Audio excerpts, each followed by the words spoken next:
ഇനി മറ്റൊരു റിപ്പോർട്ടിലേക്ക് പോകാം. ഓണക്കാലം ഇങ്ങടുത്തെത്തിയല്ലേ. ഈ ഓണത്തിന് എന്തായാലും കുടവയറും കൊമ്പൻ മീശയും എന്നുള്ള മാവേലി വേണ്ട. ഇക്കുറി ഓണത്തിന് നല്ല ആരോഗ്യമുള്ള ചുറുചുറുക്കുള്ള ഒരു മാവേലി തന്നെ വേണം. ഇത് ഞാൻ വെറുതെ പറഞ്ഞതല്ല കേട്ടോ. ഒരു ബ്ലോക്ക് പഞ്ചായത്ത് പാസാക്കിയ പ്രമേയമാണിത്. ചവറ ബ്ലോക്ക് പഞ്ചായത്തിലെ മണികണ്ഠൻ കൊണ്ടോടിയിൽ അവതരിപ്പിച്ച പ്രമേയം രാഷ്ട്രീയ ഭേദമന്യേ അംഗീകരിക്കുകയായിരുന്നു. അതായത് ഇത്തവണ ചവറയിൽ എത്തുക ആരോഗ്യമുള്ള ഒരു മാവേലിയാകുമെന്ന് ചുരുക്കം. കണ്ണൻ നായർ തയ്യാറാക്കിയ റിപ്പോർട്ട് കാണാം. പൊന്നോണത്തിൻ്റെ ഇനി ഒരു മാസം മാത്രമാണ് ബാക്കി. നമ്മുടെ കടകൾക്ക് മുന്നിലായാലും ആഘോഷങ്ങൾക്കൊക്കെ ആയാലും മഹാബലി, വലിയ കുടവരൊക്കെയുള്ള മഹാബലിയെയാണ് നമ്മൾ കാണാറുള്ളത്. പക്ഷേ ഇത്തവണ ആ കുടവറുള്ള മഹാബലി വേണ്ട എന്നുള്ളതാണ് നമ്മുടെ ചവറ ബ്ലോക്ക് പഞ്ചായത്തിലെ ഒരു അംഗം മണികണ്ഠൻ്റെ തീരുമാനം. അതിൻ്റെ അടിസ്ഥാനത്തിൽ ഒരു പ്രമേയം അവതരിപ്പിച്ചല്ലേ? അതെ. കമ്മിറ്റി അംഗീകരിച്ചോ? കമ്മിറ്റി പൂർണ്ണമായും അംഗീകരിച്ചു. ഈ കുടവറുള്ള മഹാബലി അല്ലേ നമുക്ക് വേണ്ടത്? കുടവറുള്ള മഹാബലി അല്ല വേണ്ടത്. മഹാബലിയെ കുറിച്ച് പരാമർശിക്കുന്ന 2 ഗ്രന്ഥങ്ങളുണ്ട്, മഹാഭാരതവും രാമായണവും. പിന്നെ വെട്ടംമാണി സാറിൻ്റെ പൗരാണിക് എൻസൈക്ലോപീഡിയയിലും പരാമർശിക്കുന്നു. അദ്ദേഹത്തിനെ കുറിച്ച് പരാമർശിക്കുന്ന സ്ഥലത്തൊന്നും കുടവയറും ഉണ്ടക്കണ്ണും കൊമ്പം മീശയും ഉള്ളതായിട്ട് കാണുന്നില്ല. പിന്നെ ഇത് 4 ആൾ കൂടുന്നിടത്ത് ഓണം വരുമ്പോഴെല്ലാം ഈ മഹാബലി ചിത്രത്തെ പ്രതിഷേധിച്ച് സംസാരിക്കാറുണ്ട്. അത്തരത്തിൽ പ്രതിഷേധിച്ച് സംസാരിച്ച ഒരാളാണ് ഞാൻ. അപ്പോൾ അങ്ങനെ പൊതുജനങ്ങളുടെ ഒരാഗ്രഹം, ഒരാവശ്യം ഒരു ജനപ്രതിയായ ശേഷം നിറവേറ്റാമെന്ന പരീക്ഷണാടിസ്ഥാനത്തിലാണ് ഈ പ്രമേയം. അതായത് ഇപ്പം നമ്മുടെ ജെൻസി പിള്ളേർ പറയുന്ന പോലെ ഒരു 6 പാക്ക് മാവേലിയാണ് യഥാർത്ഥം ആണോ? 6 പാക്ക് മാവേലി അല്ലെങ്കിലും ആരോഗ്യ ദൃഢഗാത്രനായ, സക്രിയനായ, എപ്പോഴും ചലിച്ചുകൊണ്ടിരിക്കുന്ന ഒരാളിന് യോജിക്കുന്ന ചിത്രം വേണമെന്നാണ് ആഗ്രഹിക്കുന്നത്. പ്രമേയമായിട്ട് ഇദ്ദേഹം വന്നു. ആ സമയത്ത് നിങ്ങൾക്ക് എന്താ തോന്നിയത്? ഒരു വെറൈറ്റി ആയിട്ടുള്ള ഒരു പ്രമേയം. അതിനകത്ത് പ്രധാനമായിട്ട് നമ്മൾ കാണുന്നത് ഇത് ജനങ്ങളിലേക്ക് എത്തുമ്പോൾ മതത്തിൻ്റെയും ജാതിയുടെയും അടിസ്ഥാനത്തിൽ ഇതിനെ വേർതിരിക്കാതെ എന്താണോ ചവറ ബ്ലോക്ക് പഞ്ചായത്തിലെ ഒരു മെമ്പർ ഉദ്ദേശിക്കുന്നതിൻ്റെ പൂർണ്ണമായി ഉൾക്കൊണ്ടുകൊണ്ട് സാംസ്കാരിക കേരളത്തിനും ആരോഗ്യ കേരളത്തിനും മാതൃകാപരമായ ഒരു പ്രമേയമാണെന്നും മനസ്സിലാക്കിക്കൊണ്ട് മുഴുവൻ ജനവിഭാഗവും ഇത് ഏറ്റെടുക്കും എന്നുള്ള പൂർണ്ണ വിശ്വാസത്തോടെയാണ് ഞങ്ങളിത് ഐക്യകണ്ഠേന അംഗീകരിച്ചത്. ഈ ഇതുകൊണ്ട് ജീവിക്കുന്ന കുറേ ആൾക്കാരുണ്ട്, കുടവരൊക്കെ ആയിട്ട് ജീവിക്കുന്ന കുറേ മാവേലിമാരുണ്ട്. അവരെന്ത് ചെയ്യും? അവർ ഇനി കുടവയറൊക്കെ ഒന്ന് എക്സസൈസ് ചെയ്ത് കുറച്ച് മാവേലിക്ക് യുക്തമായ ശരീരഭാഷ ഉണ്ടാക്കട്ടെ എന്നുള്ളതാണ്. കുടവയർ എന്തായാലും ആരോഗ്യത്തിന് ഹാനികരമാണ്.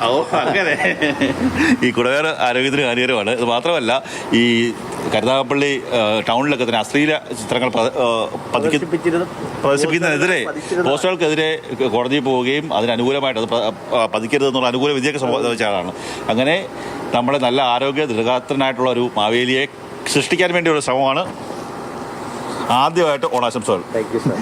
ക്യാമറമാൻ ഷാനോസ് പരീതിനൊപ്പം കണ്ണൻ നായർ, മാതൃഭൂമി ന്യൂസ്, കൊല്ലം. കണ്ണൻ നായർ ചേരുന്നുണ്ട് തത്സമയം. കണ്ണൻ, സാധാരണ ഓണക്കാലമായാൽ ഒരു പൂക്കളവും മാവേലിയും മസ്റ്റാണ്. അതിൽ ആ മാവേലിക്ക് എന്തായാലും കുടവയർ ഉണ്ടാകണം എന്നുള്ളത് മറ്റൊരു നിർബന്ധമുള്ള കാര്യമാണ്. പക്ഷെ ഗ്രന്ഥങ്ങളെയൊക്കെ അടിസ്ഥാനപ്പെടുത്തി മാവേലി അങ്ങനെ കുടവയറൊന്നുള്ള ആളല്ല, നല്ല ആരോഗ്യവാനായ ആളായിരുന്നു എന്ന് ചവറ പഞ്ചായത്ത് അംഗം തന്നെ വ്യക്തമാക്കുന്നുണ്ട്. അപ്പൊ അതിൽ നിന്ന് ഒറ്റ കാര്യമേ അവർ സന്ദേശമായി പുറത്തെത്തിക്കുന്നുള്ളൂ. അത് ഈ ജീവിതശൈലി രോഗങ്ങളൊക്കെ ഇങ്ങനെ പിടിമുറുക്കിയ ഒരു കാലത്ത് മാവേലിയെ അങ്ങനെ ഒരു കുടവയറിനായി അവതരിപ്പിക്കാതെ ആ ഒരു സന്ദേശം കൂടി ഇതിലൂടെ ഉൾക്കൊള്ളിക്കുന്നുണ്ട് അല്ലേ?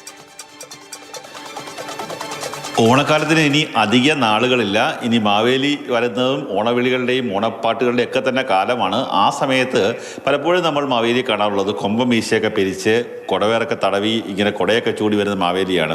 എന്നാൽ അങ്ങനെയല്ല യഥാർത്ഥ മാവേലി എന്നും പുരാണ ഗ്രന്ഥങ്ങൾ ഉദ്ധരിച്ചുകൊണ്ടാണ് ഇപ്പോൾ മണികണ്ഠൻ ആ പ്രമേയം അവതരിപ്പിച്ചത്. ആ പ്രമേയത്തിൽ പറയുന്നത് മാവേലി ഒരു കോമാളിയാക്കുന്ന രീതിയിലുള്ള ഒരു പ്രവൃത്തികൾ ആവശ്യമില്ല. പകരം മാവേലി എങ്ങനെയായിരുന്നു, നല്ല ആരോഗ്യമുള്ള ഒരു വ്യക്തിയായിരുന്നു മാവേലി. ഒരു രാജാവിൻ്റെ രീതിയിൽ മാവേലി നല്ല ആരോഗ്യമുള്ള ആളായിരുന്നു. അങ്ങനെ ആരോഗ്യ ദൃഢഗാത്രനായിട്ടുള്ള ഒരു വ്യക്തിയാണ് മാവേലി. ആ രീതിയിലുള്ള മാവേലിയാണ് നമ്മുടെ മുന്നിലേക്ക് എത്തേണ്ടതെന്നുള്ളതായിരുന്നു ഈ പ്രധാനമായും മണികണ്ഠൻ പറഞ്ഞ കാര്യം. അത് ആ പഞ്ചായത്ത്, ബ്ലോക്ക് പഞ്ചായത്തിൻ്റെ ഭരണസമിതി ഒന്നാകെ അംഗീകരിക്കുകയാണ് ചെയ്തത്. വലിയ സന്തോഷത്തോടു കൂടിയാണ് അവിടെയുള്ള ആൾക്കാരൊക്കെ തന്നെ അത് ഏറ്റെടുത്തത്. നമ്മൾ പലപ്പോഴും കണ്ടിട്ടുണ്ട്, ഈ അത്തം പിറന്നു കഴിഞ്ഞാൽ തിരുവോണം വരെ നമ്മുടെ ഓരോ കടകളുടെയൊക്കെ തന്നെ മുന്നിൽ ടെക്സ്റ്റൈൽസിൻ്റെ ആയാലും മറ്റ് ഏതെങ്കിലും സ്ഥാപനങ്ങളിലേക്ക് ആയാലും മുന്നിൽ മാവേലി നിൽക്കാറുണ്ട്. മാവേലി പക്ഷേ വലിയ കുടവേറും മീശയൊക്കെ തന്നെ ഉള്ള ഒരാളാണ്. നമ്മളെയൊക്കെ മനസ്സിലേക്ക് ഒരു മാവേലി എന്നുള്ള ഒരു ബോധം കൊച്ചുനാൾ മുതലേ വളർത്തി വരുന്നത് ഏതോ ഒരു വലിയ ഒരു രാജാപ്പാർട്ടി രീതിയിലുള്ള ഒരു വ്യക്തിയാണ് എന്നുള്ളതാണ്. പക്ഷേ അങ്ങനെയല്ല പുരാണങ്ങൾ പറയുന്നത്. പലപ്പോഴും ആധ്യാത്മിക ഗ്രന്ഥങ്ങളിലൊക്കെ തന്നെ പറയുന്നത് മാവേലി അസുരരാജാവായിരുന്നു, അദ്ദേഹത്തിന് ഒരു യോദ്ധാവിൻ്റെ രീതിയിലുള്ള ശരീരപ്രകൃതമായിരുന്നു എന്ന് പറയുന്നു. അത് ഉദ്ധരിച്ചുകൊണ്ടാണ് മണികണ്ഠൻ നേരെ ഈ പഞ്ചായത്ത് സമിതിയിൽ ഇത്തരത്തിലുള്ള പ്രമേയം അവതരിപ്പിച്ചത്.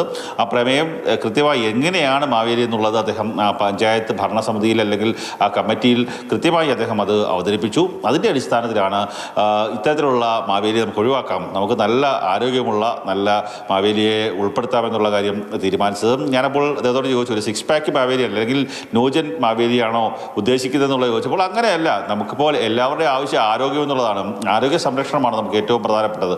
അതുകൊണ്ട് തന്നെ ആരോഗ്യ സംരക്ഷണത്തിന് ഉതകുന്ന അല്ലെങ്കിൽ ആ മാതൃകയിലേക്ക് പോകുന്ന ഒരു മാവേലിയെ നമുക്ക് വാർത്തെടുക്കാം. ഭാവി കാലങ്ങളിൽ വളർന്നു വരുന്ന ഒരു തലമുറയ്ക്ക് അല്ലെങ്കിൽ ഭാവിയിലെ കുഞ്ഞുങ്ങൾക്ക് ഇതായിരുന്നു മാവേലി, ഇങ്ങനെയുള്ളതായിരുന്നു മാവേലി സങ്കല്പം എന്ന് കാട്ടിക്കൊടുക്കുക. അല്ലാതെ കുടവേറും അല്ലെങ്കിൽ ഓണക്കാലം ആയല്ലോ, വയറിന്റെ അളവ് അല്പം കൂട്ടി മാവേലിയാകാം എന്ന് ആരെങ്കിലും കരുതുന്നുണ്ടെങ്കിൽ കണ്ടല്ലോ, പലരും ഇതുപോലെ മാറി ചിന്തിക്കാൻ തുടങ്ങി. ആരോഗ്യമുള്ള മാവേലി മതി എന്ന് തീരുമാനിച്ചു തുടങ്ങി.